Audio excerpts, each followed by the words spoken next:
The Lotus Sutra, Chapter 1, Introduction. Translated into Chinese in the later Qin dynasty by the Tripitaka master Kumarajiva from Kucha. Translated from Chinese into English by Tsugunari Kubo and Akira Uyama. Second Revised Edition. The unsurpassed, profound, and wonderful Dharma is difficult to encounter in hundreds of millions of eons. I now see and hear it, receive and uphold it, and I vow to fathom the Tathagata's true meaning. Thus have I heard. Once the Buddha was staying in the city of Rajagra on the mountain called Gradrakuta, together with a great assembly of 12,000 monks, all of whom were arhats whose corruption was at an end, who were free from the confusion of desire, who had achieved their own goals, shattered the bonds of existence, and attained complete mental discipline.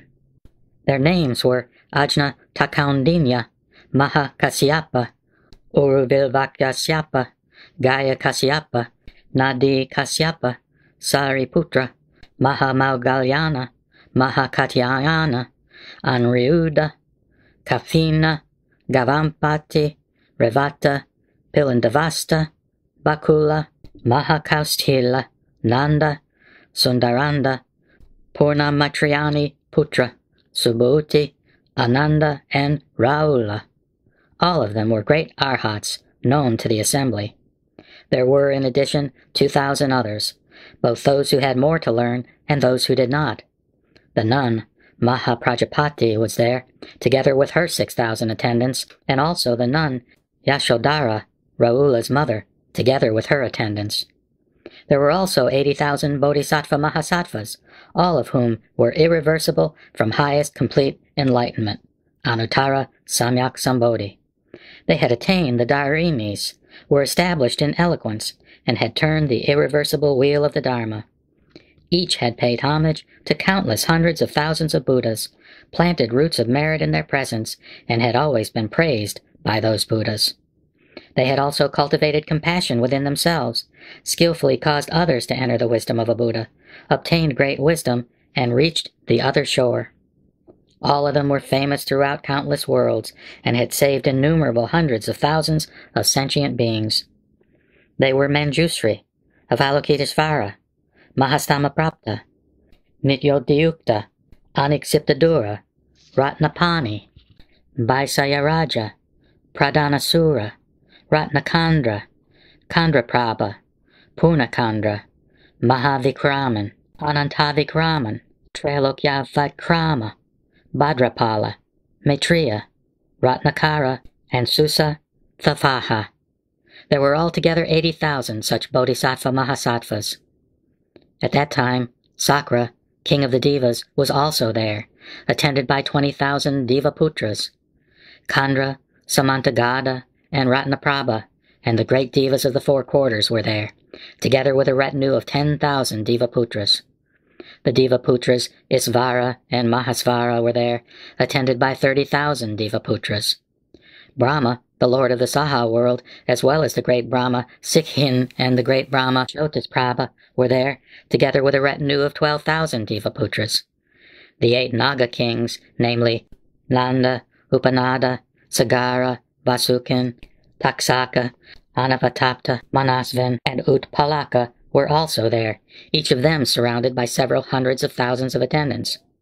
There were 4 kings of the Kimanaras, whose names were Dharma, Sudharma, Mahadharma, and Dharmadhara, and each had several hundreds of thousands of attendants. The 4 kings of the Gandharvas were there. They were Manojna, Manojnavara, Madhura, and Madhurasvara, each of them also with several hundreds of thousands of attendants. There, too, were 4 kings of the Asuras, called Badin, Karaskanda, Bemasitra, and Rahu, each with several hundreds of thousands of attendants. Mahatejas, Mahakaya, Mahapurna, and Maharidaprata, the 4 kings of the Garudas, were there together with several hundreds of thousands of attendants. Finally, King Ajasatru, Vaidehi's son, was also there, with several hundreds of thousands of his attendants. Each of them, after having bowed at the Buddha's feet, withdrew and sat to one side. At that time, the Bhagavat was respectfully surrounded by the fourfold assembly, i.e., monks, nuns, laymen, and laywomen, paid homage, honored, and praised. He then taught the Bodhisattvas the Mahayana Sutra called Immeasurable Meanings, the instruction for the Bodhisattvas, and the treasured lore of the Buddhas. After having taught this sutra, the Buddha sat cross-legged, entering the samadhi called the Abode of Immeasurable Meanings, and remained unmoving in both body and mind. Mandarava and Great Mandarava flowers, Manjusaka and Great Manjusaka flowers then fell like rain from the sky, scattering upon the Buddha and all of his attendants, and the whole Buddha world quaked in 6 ways. At that time, the whole assembly of such humans and non-humans as monks, nuns, laymen and laywomen, the Devas, Nagas, Yaksas, Gandharvas, Asuras, Garudas, Kimnaras, Mahoragas, kings and noble empires, having experienced something unprecedented, were filled with joy, and with their palms pressed together, they gazed attentively at the Buddha. Then the Buddha emitted a ray of light from the tuft of white hair between his eyebrows. It illuminated all the 18,000 worlds in the east, known as far as the lowest hell, Avici, and up as high as the Akanistha heaven.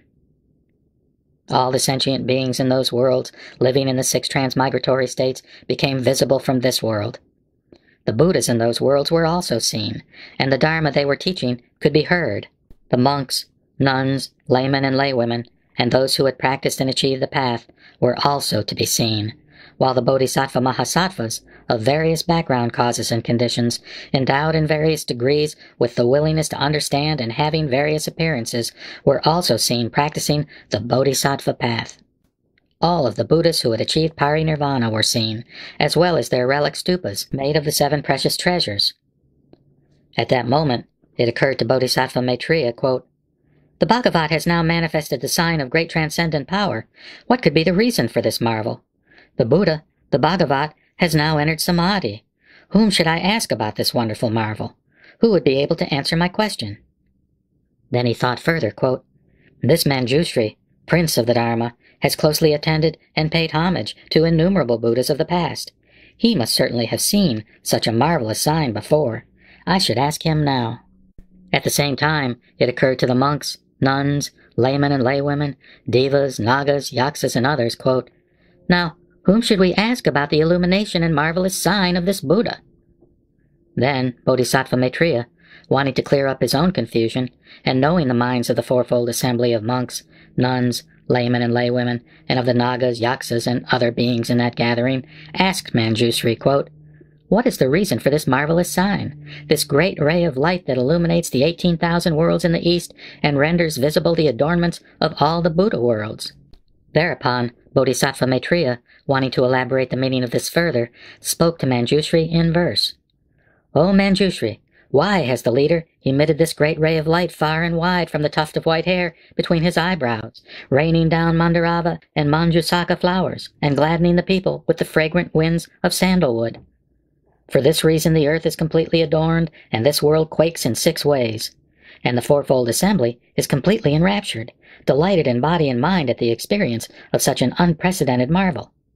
From the depths of the Avici hell up to the summit of existence, the ray of light from between his eyebrows illuminates the 18,000 worlds, which shimmer like gold, and throughout all these worlds, the births and deaths of the living beings of the 6 transmigratory states of existence, and the good and bad deeds through which they have received good and bad consequences, are all to be seen from here. The Buddhas, the sage lords who teach the subtle and supreme sutra, are also seen. Uttering soft sounds with their pure voices, they teach innumerable myriads of kotis of bodhisattvas. With their voices, deep and enticing, like the sounds of Brahma, they make the people eager to hear them. In each world, they teach the true Dharma. They illuminate the Buddha Dharma and enlighten sentient beings by means of various explanations and innumerable illustrations. To those who are suffering and are cast down by old age, illness, and death, they teach nirvana to extinguish their sufferings. To those who have merit, have paid homage to the Buddhas, and seek the excellent Dharma, they teach the ideal of the Pratyeka Buddha. To those heirs of the Buddhas who have practiced in various ways and are seeking the utmost wisdom, they teach the pure path. O Manjushri, Abiding here, I see and hear thousands of kotis of things in this way. There are many such things. I shall now explain them in brief. In these worlds I see bodhisattvas, equal in number to the sands of the Ganges River, seeking the path of the Buddhas according to their various situations. Some undertake the practice of giving gifts, joyfully giving gold, silver, coral, pearls, jewels, conch shells, agates, diamonds, servants, carts, and ornamented litters.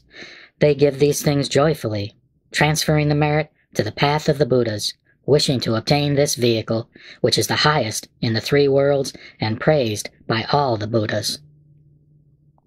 Other bodhisattvas give gifts such as ornamented carts yoked with 4 horses and furnished with railings, canopies, and decorative eaves.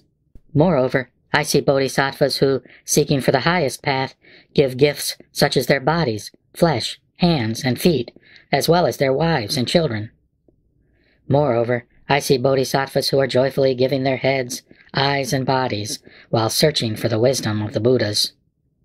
O Manjusri, I see kings making pilgrimages to the Buddhas, asking about the highest path, abandoning their prosperous lands, palaces, subjects, and harems, shaving their heads and beards, and wearing the robes of the Dharma. I see some bodhisattvas becoming monks, dwelling apart in tranquility, reciting the sutras with contentment. I also see bodhisattvas persistent and courageous, going into remote mountains and contemplating the Buddha path.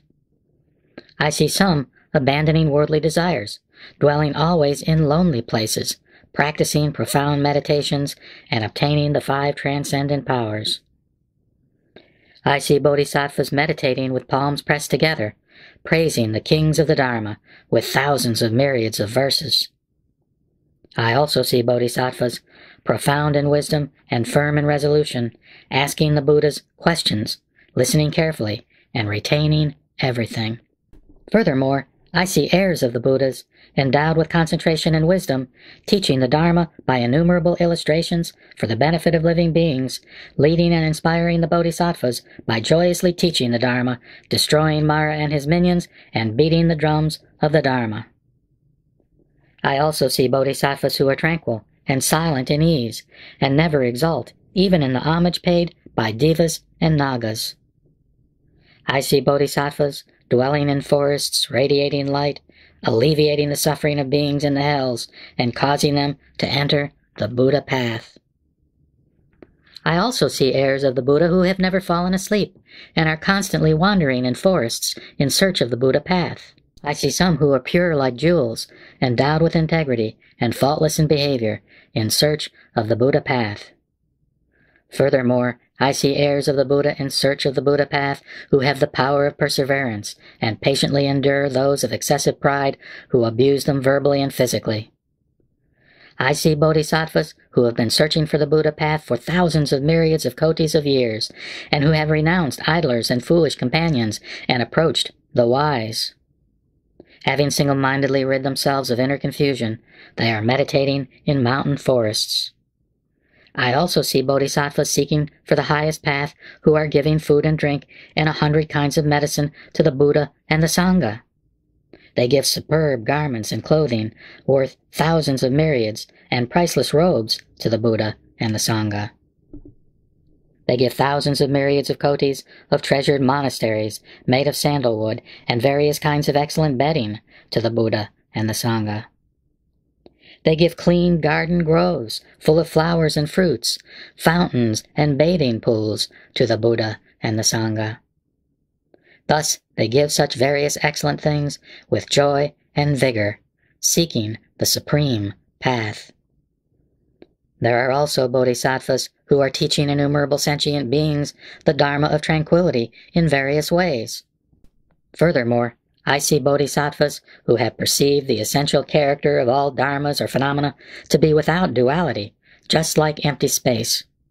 I also see heirs of the Buddha who are seeking the highest path through this subtle wisdom, their minds free of attachment. O Manjusri, there are bodhisattvas who pay homage to the relics of the Buddhas after their parinirvanas.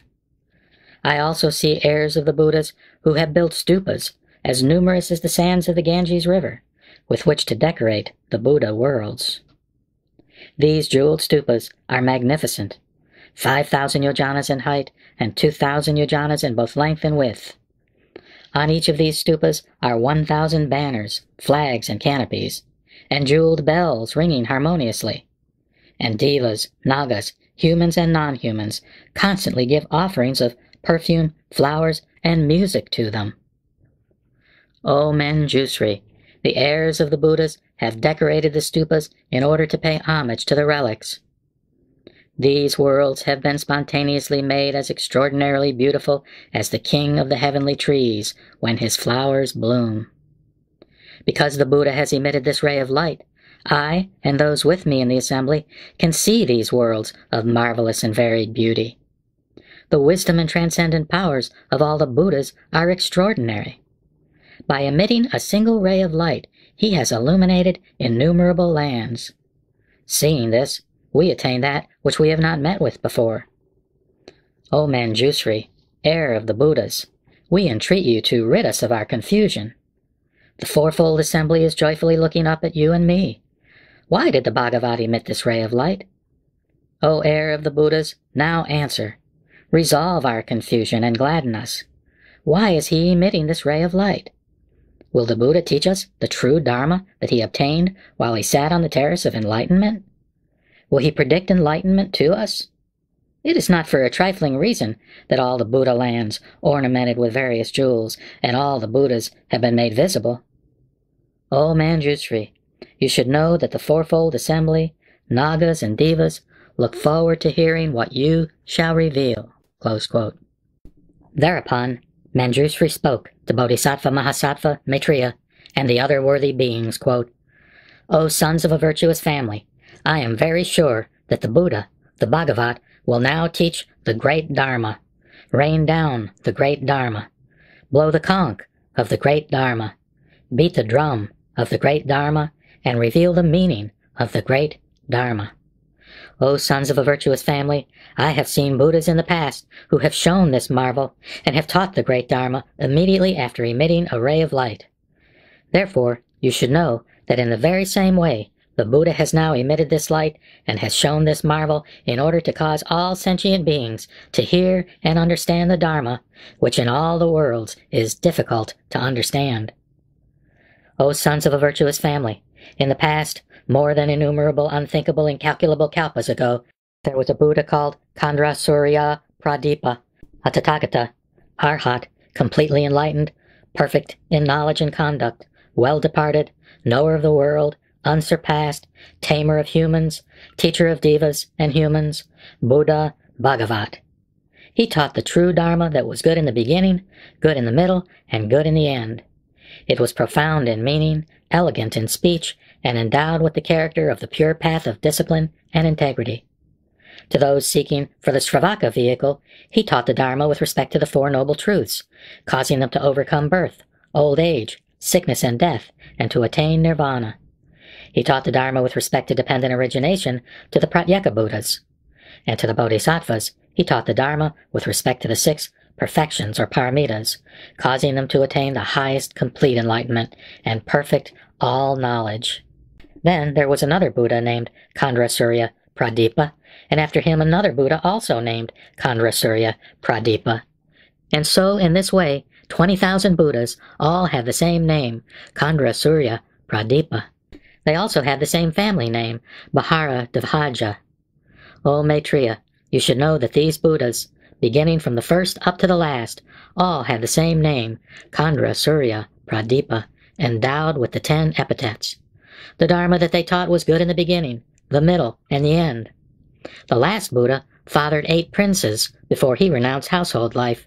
The first was called Mati, the second Sumati, the third Anatamati, the fourth Ratimati, the fifth was called Vishasamati, the sixth Vimatisamughatin, the seventh Gohoshamati, and the 8th was called Dharmamati.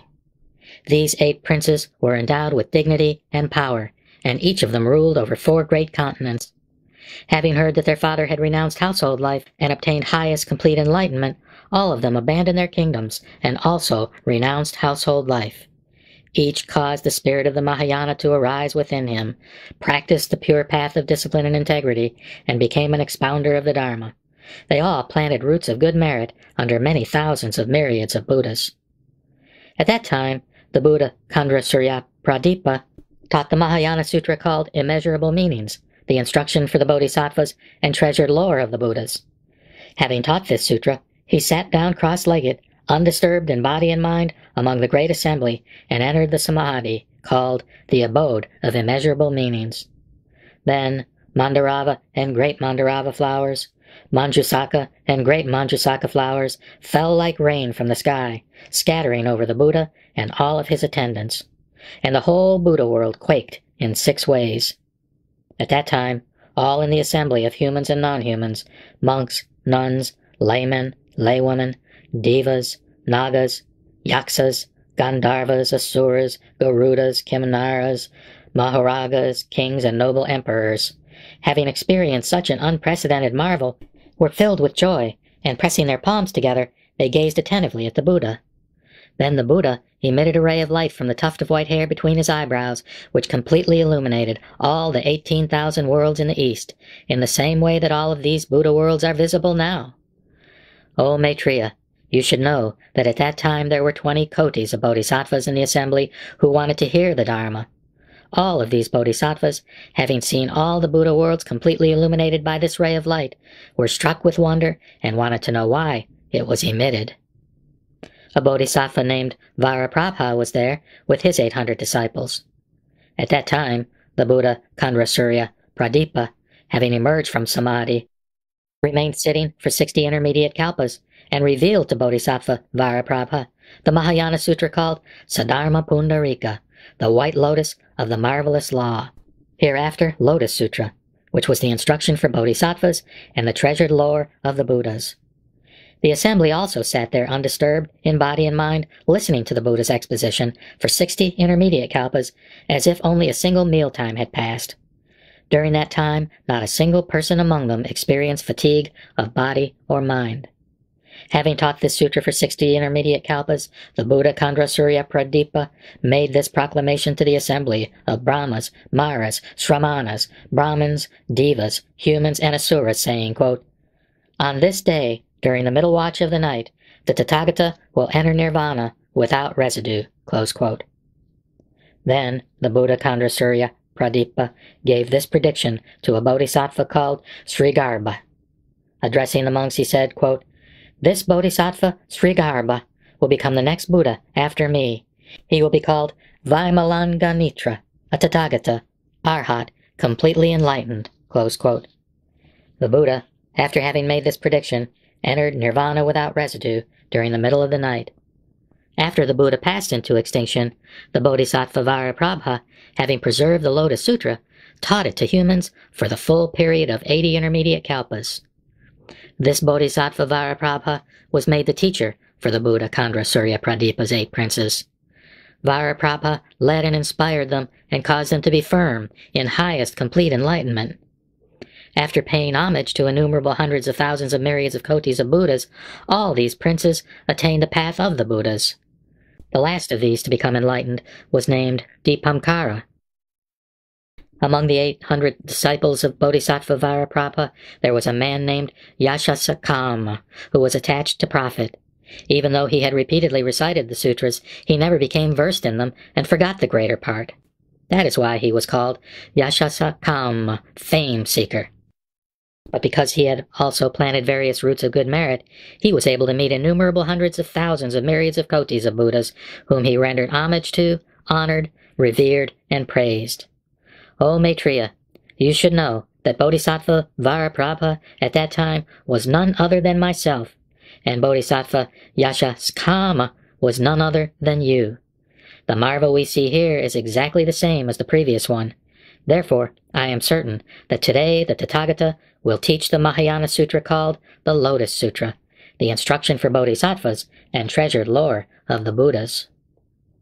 Thereupon, Manjushri, wanting to explain the meaning of this further, spoke to the great assembly in verse, quote, "I remember that in the past, innumerable incalculable kalpas ago, there was a Buddha, the best of humans, called Khandra Surya Pradipa.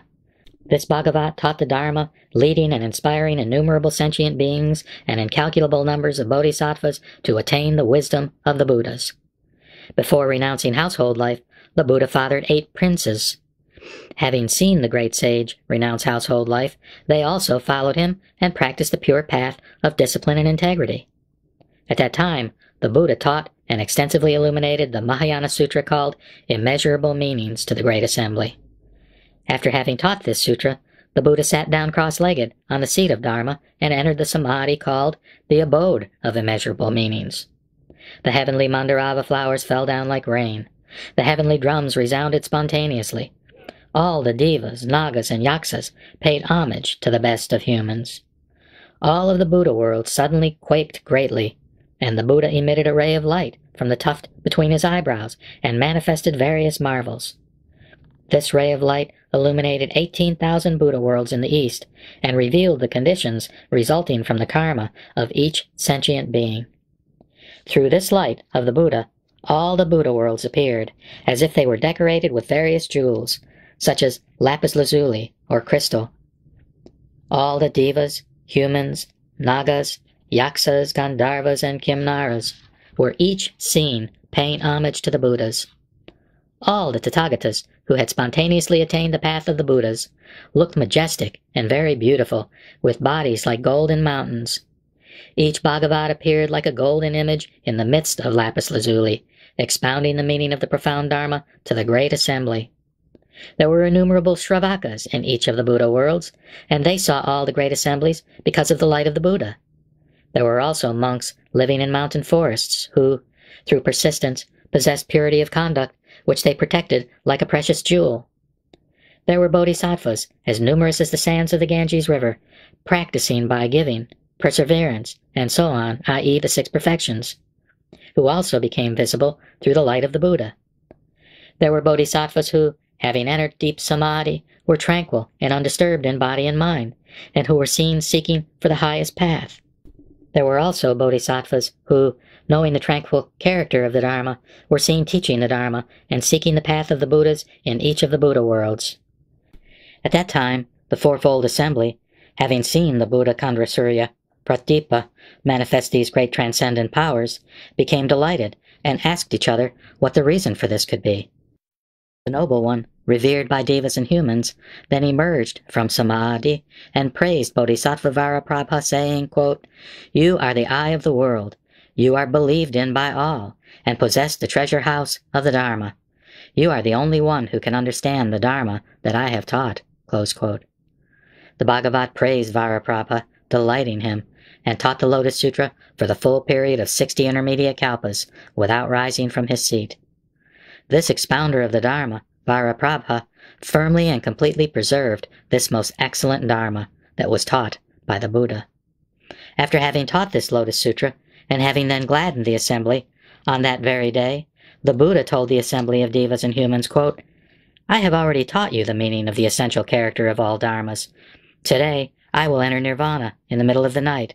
Exert yourselves attentively and rid yourselves of negligence. The Buddhas are extremely hard to meet, and can be encountered only once in kotis of kalpas." All the sons of the Bhagavat, on hearing that the Buddha was to enter nirvana, became sad, thinking, quote, "Why will the Buddha enter nirvana so soon?" The noble Lord, the king of the Dharma, consoled the innumerable beings, saying, quote, "Do not fear after I enter nirvana. This Bodhisattva, Sri Garbha, has fully realized the true character of freedom from corruption, and after me he will become a Buddha named Vaimalanganentra, and he will bring innumerable sentient beings to the path." And that night the Buddha entered nirvana, like a fire that goes out when the wood is exhausted. His relics were distributed, and innumerable stupas were built. There were monks and nuns, as numerous as the sands of the Ganges River, who increased their efforts and sought for the highest path.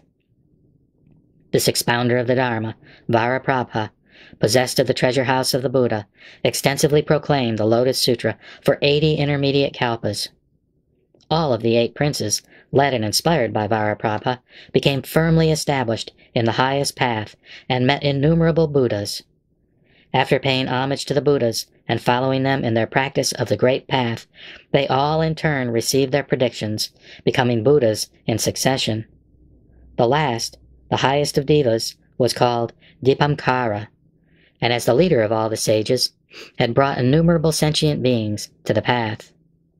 This expounder of the Dharma, Vajraprabha, had one disciple who was lazy and attached to fame and fortune. This disciple ceaselessly sought these things and amused himself from house to house.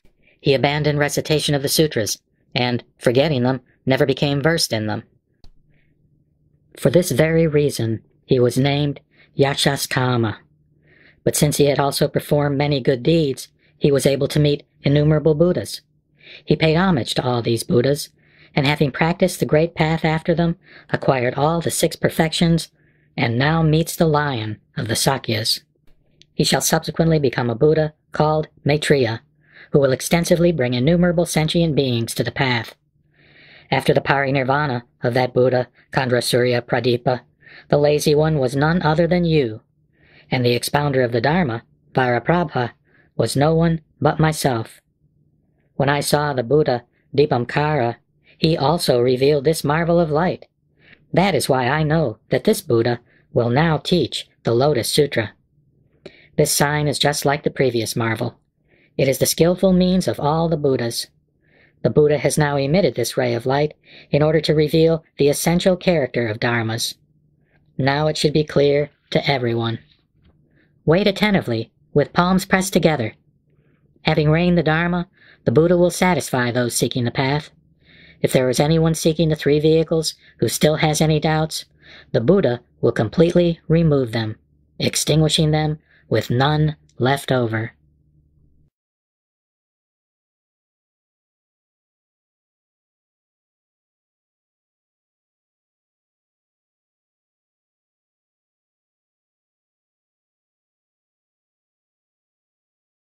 The Lotus Sutra, Chapter 2, Skillful Means. At that time, the Bhagavat arose tranquilly with insight out of samadhi and addressed Sariputra, quote, "Profound and immeasurable is the wisdom of the Buddhas. The gate to their wisdom is hard to enter and difficult to understand. None of the Shravakas and Pratyeka Buddhas may be capable of understanding it. Why is this? The Buddhas have closely attended innumerable hundreds of thousands of myriads of kotis of other Buddhas. They have exhaustively carried out practices with courage and persistence under uncountable numbers of Buddhas, their names becoming universally renowned. They have perfected this profound and unprecedented Dharma, and their intention in adapting their explanations to what is appropriate is difficult to understand. O Sariputra, after attaining Buddhahood, I expounded the teaching extensively, with various explanations and illustrations, and with skillful means led sentient beings to rid themselves of their attachments. Why is this? Because all the Tathagatas have attained perfect mastery of skillful means, wisdom, and insight. O Sariputra, the wisdom and insight of the Tathagatas is extensive, profound, immeasurable, and unhindered. They are possessed of power, fearlessness, meditation, liberation, and samadhi that is profound and endless. They have completely attained this unprecedented Dharma. O Sariputra, the Tathagatas can, through various methods, skillfully illuminate the Dharma with gentle speech, and gladden the hearts of the assemblies. O Sariputra, to put it briefly, the Buddhas have attained this immeasurable, limitless, and unprecedented Dharma. Enough, O Sariputra, I will speak no further. Why is this? Because the Dharma that the Buddhas have attained is foremost, unique, and difficult to understand. No one but the Buddhas can completely know the real aspect of all Dharmas. That is to say, their character, nature, substance, potential, function, cause, condition, result, effect, and essential unity. Thereupon the Bhagavat spoke these verses to explain this meaning again, quote, "The heroes of the world are inconceivable. Neither devas, humans, nor any other sentient beings are able to comprehend them. No one is able to discern the power, fearlessness, liberation, samadhi, and other attributes of the Buddhas. Formerly, under innumerable Buddhas, they have fully accomplished their practices and the Dharma, which is profound and excellent, hard to perceive and difficult to understand. Having pursued these practices for innumerable kotis of kalpas, I attained the result on the terrace of enlightenment and understood completely. I and the Buddhas of the 10 directions know such matters, such as the great results and rewards, and the meaning of various aspects and characteristics. It is impossible to explain this Dharma. The powers of speech fail. No other sentient being is able to understand it, except for those bodhisattvas who, in their belief, are willing to understand. Even the multitude of the Buddha's disciples, who have formerly paid homage to all the Buddhas, who have put an end to all their corruption, and are burying their last bodies, are not able to understand it. Even if this whole world were filled with those such as Sariputra, and they tried together to comprehend it, they still would not be able to understand completely the wisdom of the Buddhas. Again, even if the worlds of the 10 directions were filled with such disciples as Sariputra, and they tried together to comprehend it, they still would not be able to completely understand. And even if the world of the 10 directions were filled with Pratyeka Buddhas, as numerous as bamboo trees in a grove, who had keen wisdom and were burying their last bodies, free from corruption, even if they tried together, single-mindedly, for innumerable kalpas to comprehend the wisdom of the Buddhas, still they would not understand it in the least. Even if the worlds of the 10 directions were packed as thick as stalks of rice, flax, bamboo, and reeds, with bodhisattvas, recent aspirants to enlightenment, who had paid homage to innumerable Buddhas, though they fully understood the meaning and could expound the Dharma, even with this subtle wisdom, if they tried together, single-mindedly, to comprehend, for as many kalpas as the sands of the Ganges River, they still would not be able to know the wisdom of the Buddhas. Even if bodhisattvas, as numerous as the sands of the Ganges rivers, who had reached the stage of non-retrogression, tried together, single-mindedly, to comprehend it, still they would not be able to know. The Buddha, still speaking to Sariputra, said, quote, I have already attained the profound and subtle Dharma that is incorruptible and beyond all comprehension. Only I and the Buddhas of the 10 directions know this. O Sariputra, you should know that the words of the Buddhas are never inconsistent. You should trust fully in the Dharma that the Buddha expounds. The Dharma of the Bhagavat has been in existence for a long time. I will now definitely expound the truth. I address myself to the Shravakas and those seeking the Pratyeka Buddha vehicle. It was I who caused them to become free from the bondage of suffering and to attain nirvana. I have revealed the teaching of the 3 vehicles with the power of the skillful means of the Buddhas, so as to set free the sentient beings from their various human attachments. At that time, it occurred to the great assembly of 1,200 Shravakas, arhats free from corruption, beginning with Ajnata Kaundinya and the other monks, nuns, laymen, and laywomen, who had set out to become Shravakas and Pratyeka Buddhas, quote, Why has the Bhagavan just now so earnestly praised skillful means? For what reason has he declared that the Dharma that the Buddhas have attained is very profound and difficult to understand? Why has he said that their intention in adapting their teaching to what is appropriate is so difficult to comprehend, and that all the Shravakas and Pratyeka Buddhas are not able to understand it? As long as the Buddha taught the meaning of the single liberation, we thought we had attained that Dharma and achieved nirvana, but now we do not understand what he means. At that time, Sariputra, aware of the confusion of the 4-fold assemblies, and himself also feeling confused, addressed the Buddha, saying, quote, O Bhagavat, for what reason and on what grounds have you so earnestly praised the unique skillful means of the Buddhas and the profound and subtle Dharma that is difficult to understand? Never before have I heard such a thing from the Buddha. Now, Bhagavat, I entreat you to explain this, because the 4-fold assemblies are confused. O Bhagavat, why have you so earnestly praised the Dharma that is profound, subtle, and difficult to understand? And thereupon, Sariputra, wanting to further explain what he meant, spoke these verses, quote, O great seer, son of wisdom, now, after a long time, you have taught this Dharma, saying, quote, I have attained the inconceivable Dharma, that is to say, power, fearlessness, samadhi, meditation, and liberation. No one has ever questioned the Dharma that I attained on the terrace of enlightenment. No one has ever questioned my intentions, so difficult to conceive." Close quote. "Without being asked, you explained it by yourself, and praised the path you have practiced, saying, quote, 'The wisdom of the Buddhas have attained is extremely subtle.'" Close quote. The arhats, free from corruption, and those seeking nirvana, have fallen into confusion. Why has the Buddha said this? Those seeking to become pratyeka Buddhas, monks, nuns, devas, nagas, yaksas, gandharvas, and the others, glanced at each other in confusion, and, looking toward the best of humans, asked, quote, "O Buddha, we entreat you to explain why this is so." Close quote.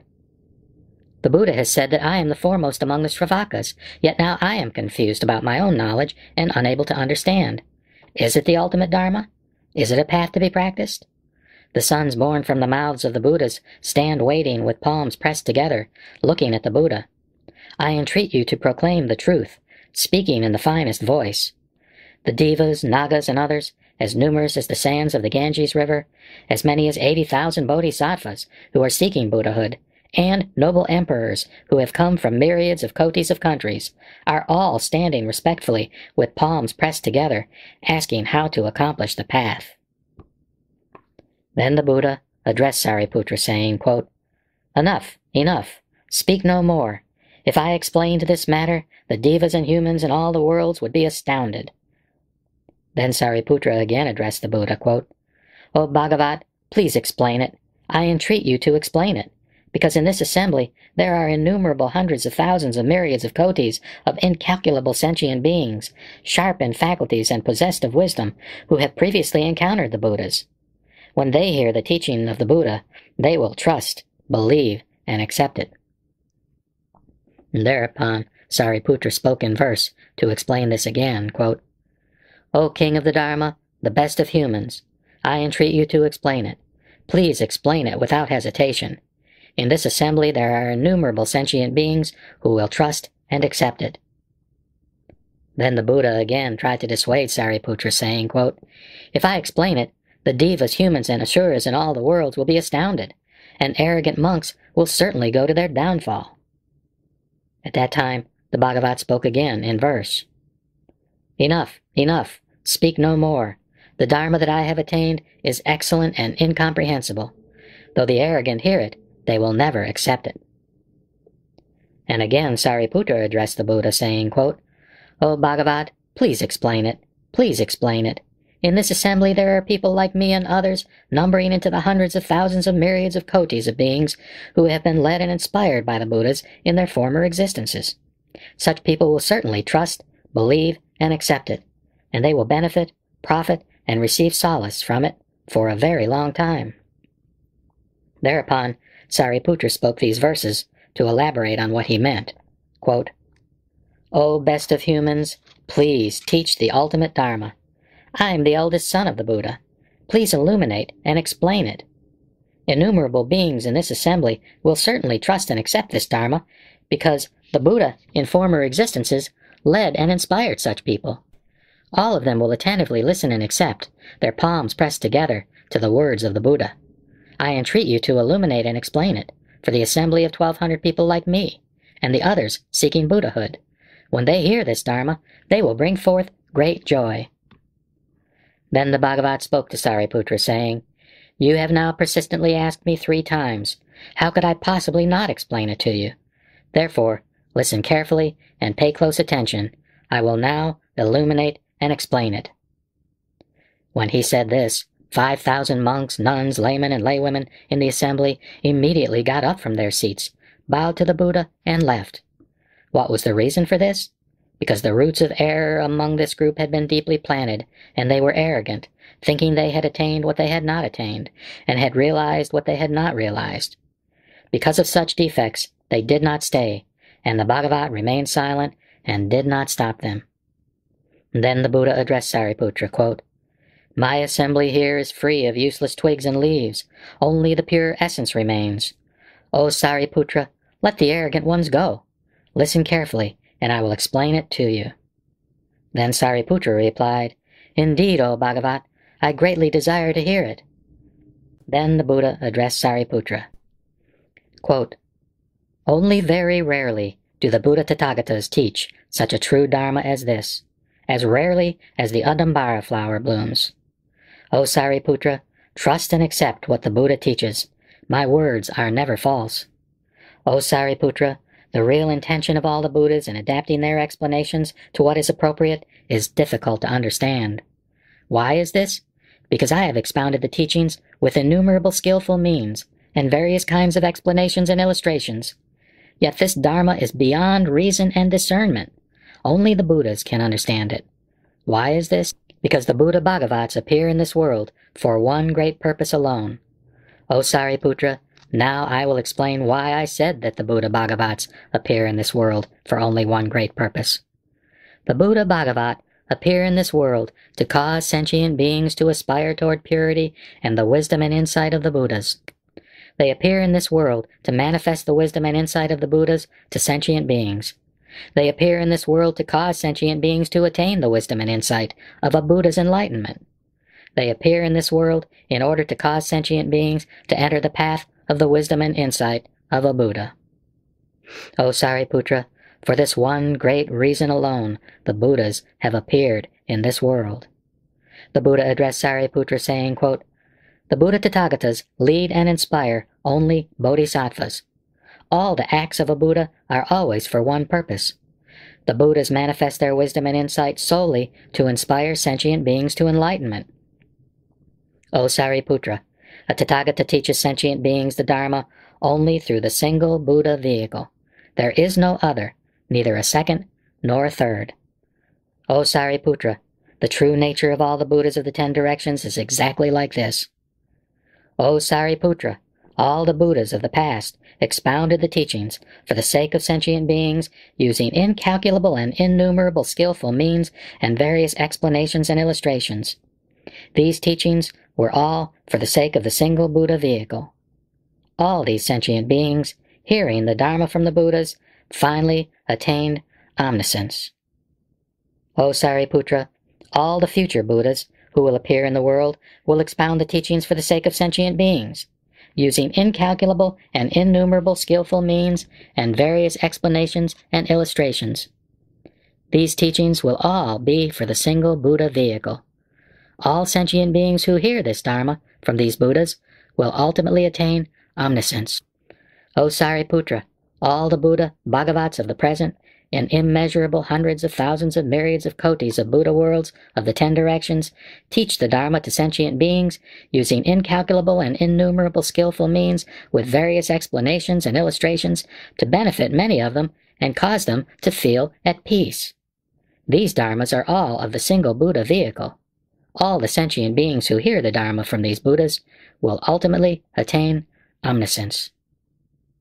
O Sariputra, these Buddhas lead and inspire only bodhisattvas, because they want to teach sentient beings with the wisdom and insight of the Buddha, to enlighten sentient beings with the wisdom and insight of the Buddha, and to cause sentient beings to enter the path of the wisdom and insight of the Buddha.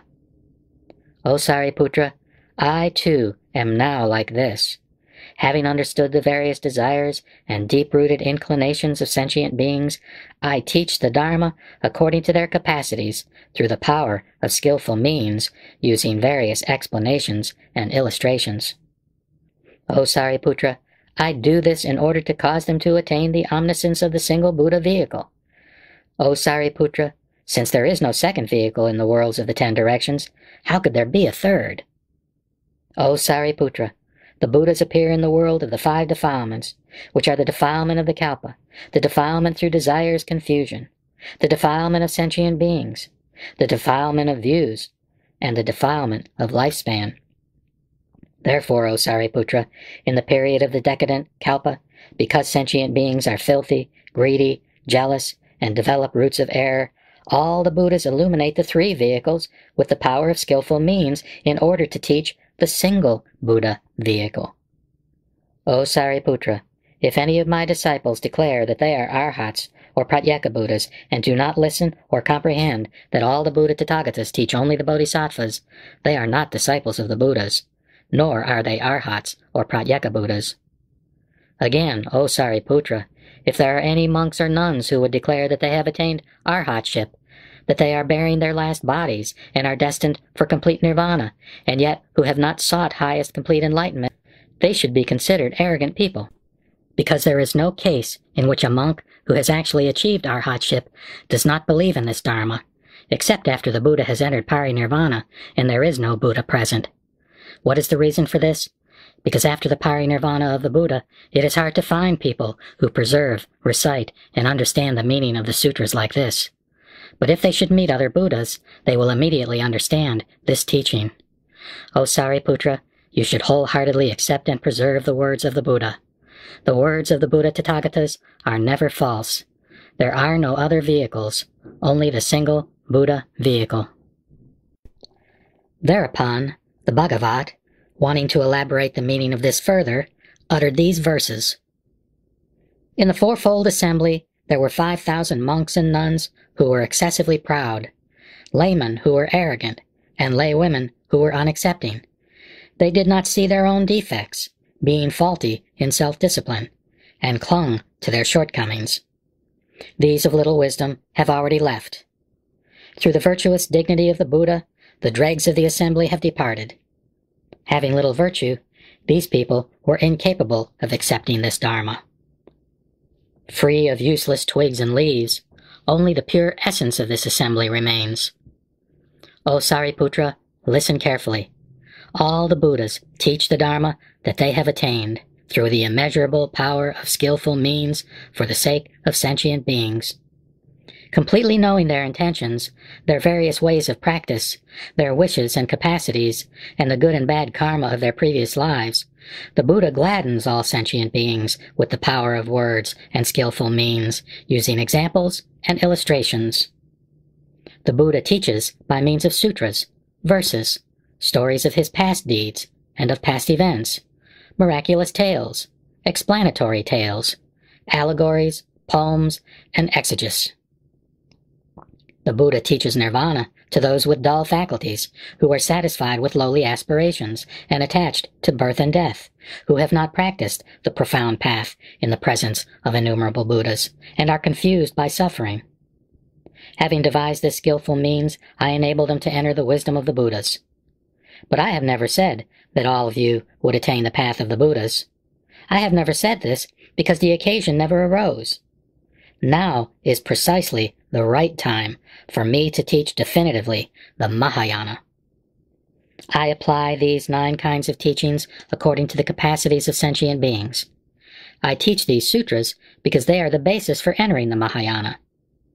I teach the Mahayana sutras to those heirs of the Buddhas who are pure in mind, mild and receptive, have keen faculties, and who have practiced the profound path under immeasurable Buddhas. I predict that such people will attain the path of the Buddhas in their future lives because they keep the Buddhas in mind with profound thoughts and practice pure conduct. Hearing that they shall attain Buddhahood, they will be filled with great joy. Because a Buddha knows their intentions, he teaches the Mahayana. Those Shravakas or Bodhisattvas who have heard even a single verse of the Dharma that I have taught will all become Buddhas. There can be no doubt about it. In the Buddha worlds of the 10 directions, there is only the Dharma of the single vehicle. Apart from the skillful means of the Buddhas, there is neither a second nor a third vehicle. A Buddha merely uses provisional words in order to lead sentient beings. All the Buddhas appear in the world to teach the wisdom of the Buddhas. Only this one thing is real, the other 2 are not true. In the end, a Buddha does not save sentient beings through an inferior vehicle. The Buddhas themselves abide in the Mahayana. The Dharma that they have attained is adorned with meditation, wisdom, and power. And through these, they save the sentient beings. I would be ungenerous if I were to lead and inspire even a single person through an inferior vehicle, having attained the highest path, the universal Dharma of the Mahayana. This is simply not possible. If anyone takes refuge in the Buddha, the Tathagata will not deceive him. A Tathagata has neither stinginess nor jealousy, and has detached himself from the evils of the phenomenal world. That is why the Buddhas of the 10 directions are the only ones who have no fear. having a body adorned with the marks of a Buddha, emitting a ray of light that illuminates the worlds, and revered by immeasurable sentient beings, I teach the signs of the true aspects of the phenomenal world. O Sariputra, you should now know that originally I made a vow to make all sentient beings my equal, without any difference. Now I have already fulfilled this vow that I made in the past. I will lead and inspire all sentient beings and cause them to enter the path of the Buddhas. If I met sentient beings and taught them till the end the path of the Buddhas, those with little understanding would be confused and perplexed and would not accept the teaching. I know that these sentient beings have never cultivated the roots of good merit. They are attached to the desires of the five senses, disordered by delusion and passion, and have fallen into the three troubled states of being because of these desires. They are wandering through the six transmigratory states, tormented by every kind of suffering. They are continually being born as tiny embryos in one world after another. These people of few qualities and little merit are afflicted by various sufferings. They enter into the jungle of 62 false views, such as, quote, this exists, or, quote, this does not exist. They are so firmly and deeply attached to false teachings that they cannot get rid of them. They are arrogant, proud, deceitful, and dishonest. They have heard neither the names nor the true Dharma of the Buddhas for thousands of myriads of kotis of kalpas. Such people are difficult to save. That is why, O Sariputra, I devised the method of teaching, the way to extinguish all suffering, through nirvana. Even though I taught nirvana, it is not the true extinction. Every existing thing from the very beginning has always had the mark of quiescence. The heirs of the Buddhas who practice this path will thereafter become Buddhas in the future. With the power of skillful means, I have presented the teachings of the three vehicles. Yet all of the Bhagavats teach the path of the single vehicle. This great assembly should now rid itself of confusion. The words of the Buddhas are not inconsistent. There is only the single vehicle. There is no other. In the past innumerable kalpas, there appeared immeasurable and incalculable Buddhas, hundreds of thousands of myriads of kotis in number, who have attained parinirvana. All the Bhagavats taught the characteristics of all dharmas, with the power of innumerable skillful means, using various examples and illustrations. All these Bhagavats taught the Dharma of the single vehicle, led and inspired immeasurable sentient beings, and enabled them to enter the path of the Buddhas. Understanding the deepest desires of the entire world, of the devas, humans, and other beings, the great sage Lord has illuminated the highest meaning with diverse skillful means. All those sentient beings who encountered and heard the teaching of the Buddhas of the past, and who accumulated various merits through acts of giving, integrity, perseverance, diligence, meditation, and wisdom, have certainly attained the path of the Buddhas. And after the parinirvana of the Buddhas, those sentient beings with well-governed minds have certainly attained the path of the Buddhas. After the Buddhas attained parinirvana, all those who paid homage to the relics, who made myriads of kotis of stupas, extensively and beautifully adorned with gold, silver, crystal, mother-of-pearl, agate, ruby, lapis lazuli, and pearl. Those who made rock stupas, stupas out of sandal, aloe, deodar, and other woods, as well as brick, tile, mud, and other materials. All those who made Buddha stupas out of piles of earth in desolate places, and even children in play, who made Buddha stupas out of heaps of sand. All such people have certainly attained the path of the Buddhas. And all those who made images of the Buddhas, carved with their extraordinary marks, have certainly attained the path of the Buddhas. All those who made Buddha images out of the seven treasures, decorated with brass, copper, pewter, lead, tin, iron, wood, mud, glue, lacquer, and cloth, have certainly attained the path of the Buddhas. All those who made, or had others make, Buddha images painted with the 100 embellishing marks of merit have certainly attained the path of the Buddhas. This even includes children in play, who have drawn a Buddha image with a blade of grass, or a twig, brush, or fingernail. Such people, having gradually accumulated merit and perfected great compassion, have certainly attained the path of the Buddhas. Leading and inspiring the bodhisattvas, they save countless sentient beings. All those who paid homage to stupas, sculpted or painted images, honoring them with flowers, perfumes, banners, and canopies. Those who paid homage with all kinds of sweet music, with drums, horns, conchs, pipes, flutes, lutes, harps, mandolins, gongs, and cymbals. Those who joyfully praised the qualities of the Buddhas with various songs, or even with a single low-pitched sound, have certainly attained the path of the Buddhas. Those who, even with distracted minds, have offered a single flower to a painted image, will, in time, see innumerable Buddhas. Or those who have done obeisance to images, or merely pressed their palms together, or raised a single hand, or nodded their heads, will, in due time, see immeasurable Buddhas. They will attain the highest path and extensively save innumerable sentient beings.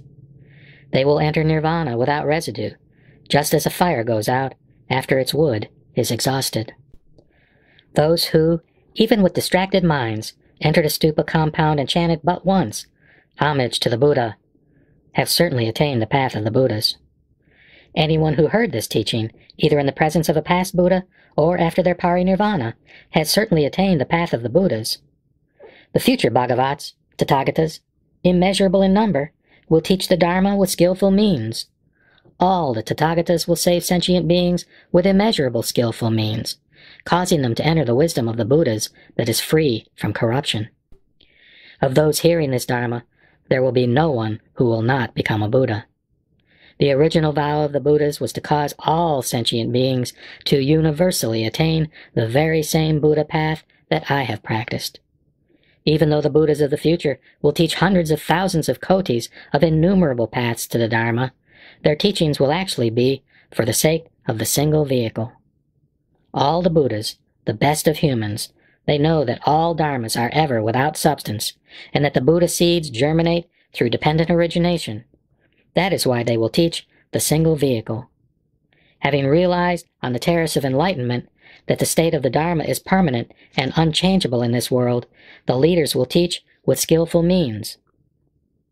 The present Buddhas of the 10 directions, as numerous as the sands of the Ganges River, revered by devas and humans, appear in the world and teach this Dharma to make sentient beings feel at peace. They know the utmost tranquility, and although they teach various paths with the power of skillful means, their teachings are actually for the Buddha vehicle.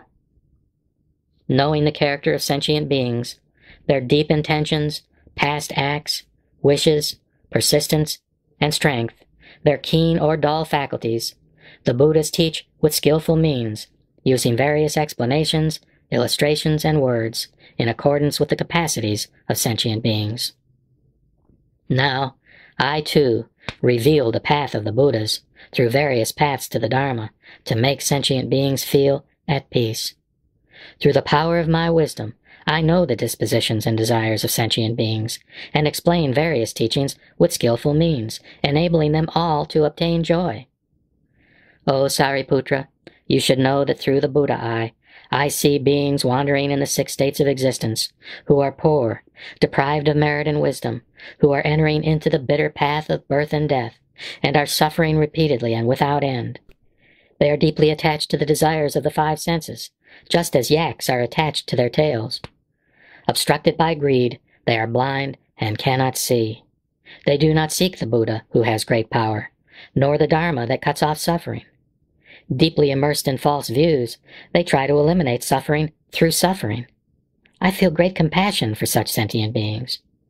Sitting on the terrace of enlightenment for the first time, looking at the Bodhi tree and walking about during those 21 days, I was thinking thus, quote, "The wisdom I have attained is subtle and supreme, but the faculties of sentient beings are dull.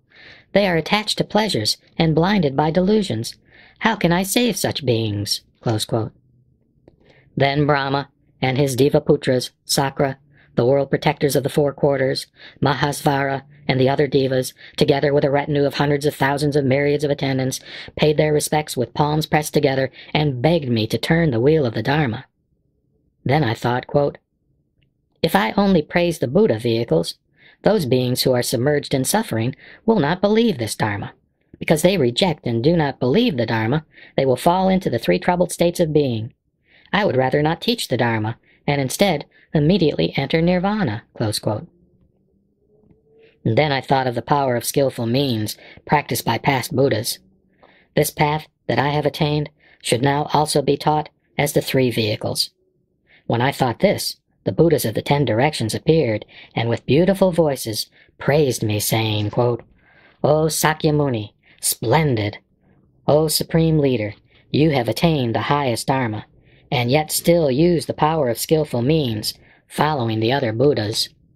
We too have attained the best and utmost Dharma, and with discretion have explained the three vehicles for the sake of sentient beings. Those with little wisdom seek inferior teachings, and do not believe that they will become Buddhas. That is why we use skillful means, and with discretion teach of various results. Although we teach the three vehicles, it is just for the instruction of the Bodhisattvas." Close quote. "O Sariputra, you should know that when I heard this profound and beautiful roar of the noble lions, I chanted with joy, 'Homage to the Buddhas.' And I thought, since I have been born in this defiled world, I will follow the other Buddhas and expound what they have expounded." After contemplating this, I set out for Varanasi. All dharmas have the tranquil character of the Dharma. This could not be expressed in words, so I taught the 5 monks through the power of skillful means. This I named, quote, "Turning the Wheel of the Dharma," and immediately the word nirvana appeared in it, and the different designations for arhat, dharma, and sangha.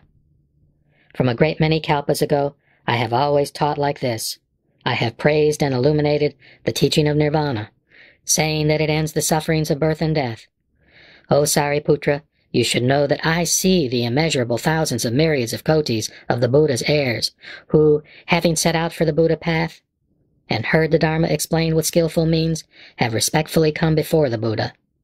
And then I thought, quote, "The reason why the Tathagatas appear is to explain the wisdom of the Buddhas. Now is precisely the right time for this. O Sariputra, you should know that those who have dull faculties and little wisdom, and those who are attached to mere signs and are arrogant, cannot accept this teaching. Now I am happy and fearless. Having openly set aside skillful means, I will teach only the highest path to all the Bodhisattvas. Having heard this teaching, the Bodhisattvas and 1,200 arhats, freeing themselves from the web of doubt, will all become Buddhas. Just as the Buddhas in the 3 periods of the past, present, and future teach the true nature of the Dharma, now I too will expound the Dharma that is beyond conception. All the Buddhas appear in worlds far away and are difficult to meet. Even if they appear in this world, it is difficult to hear their teaching. Even in immeasurable innumerable kalpas, it is difficult to hear this Dharma.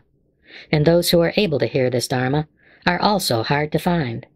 They are just like the Adambara flower, which appears only once in a very long while, and beloved by all is considered a wonder among devas and humans.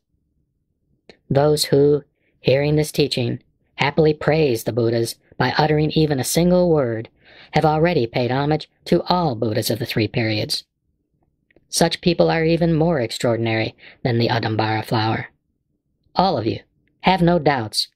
I, King of the Dharma, now proclaim to the great assembly, quote, "I lead and inspire the Bodhisattvas only with the path of the single vehicle. I am here without disciples." O Sariputra and all of you, the Shravakas and Bodhisattvas should know that this true Dharma is the hidden essence of all the Buddhas. In the troubled worlds of the 5 kinds of defilement, sentient beings are only attached to various desires, and ultimately do not seek the path of the Buddhas. In the future, the impure will hear the Buddha teach the single vehicle, but they will be confused and will not accept it. They will reject the Dharma and fall into the troubled states of being. To those who are modest and pure, and seek the path of the Buddhas, I will praise extensively the path of the single vehicle. O Sariputra, you should know that the Dharma of all the Buddhas is like this. They teach the Dharma with myriads of kotis of skillful means, according to the capacities of sentient beings. The inexperienced cannot understand this. You have come to know with certainty the skillful means of the Buddhas, the teachers of the world, that are expounded in accordance with people's capacities. All of you, have no further doubts. Let great joy arise in your hearts, and know that you will all become Buddhas.